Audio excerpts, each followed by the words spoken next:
ក្រុមមេស៊ូបងប្អូនទាំងគ្នាសូមស្វាគមន៍មកកាន់វីដេអូខ្ញុំសាជាថ្មីនៅក្នុងវីដេអូថ្មីដែរខ្ញុំចែកម្លែកបងប្អូនពីត្រួយឃ្លោកគឺវាអាចជួយបងប្អូនពីសុខភាពផ្ទៃមុខនិងចេញមុនណាពាក់ព័ន្ធជាមួយនឹងឃ្លោកនិងត្រួយរបស់វាគឺពោរពេញទៅដោយវីតាមីននិងជាតិរ៉ែដែលសុទ្ធសឹងជាសារធាតុប្រឆាំងរ៉ាឌីកាល់សេរីនិងទប់ស្កាត់ភាពចាស់ជ្រុញជ្រួញក្នុងកោសិកាស្បែកណាហើយពាក់ព័ន្ធជាមួយនឹងត្រួយឃ្លោកវាមិនត្រឹមជាឱសថការពារមិនឲ្យស្បែកយើងជ្រុយជ្រោយប៉ុណ្ណោះទេវាថែមទាំងជួយទប់ស្កាត់ការកម្អោយបងប្អូននឹងឡើងមុនទៀតផង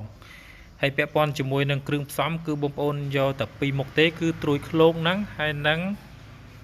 ទឹកឃ្មុំចឹងបងប្អូនអាចយកត្រួយឃ្លោកនឹងកិនឲ្យម៉ត់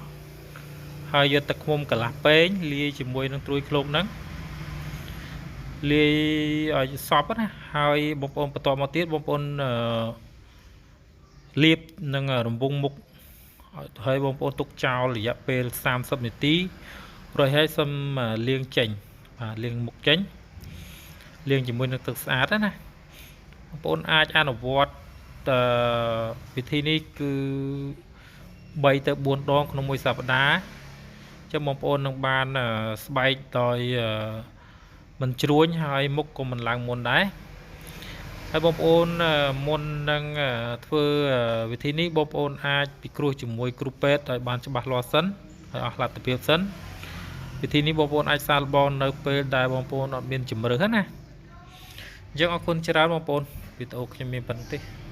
ខ្លីទេហើយសង្ឃឹមថាបងប្អូននឹងពេញចិត្តនៅវីដេអូខ្ញុំដែលខ្ញុំបង្ហាញពីរបៀបនៃការធ្វើស្បែកមុខឲ្យកុំឲ្យជ្រួញហើយនឹងមិនឲ្យចេញមុនឡើងមុន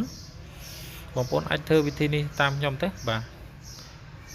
អញ្ចឹងអរគុណច្រើនបងប្អូនយើងជួបគ្នានៅវីដេអូក្រោយបន្តទៀត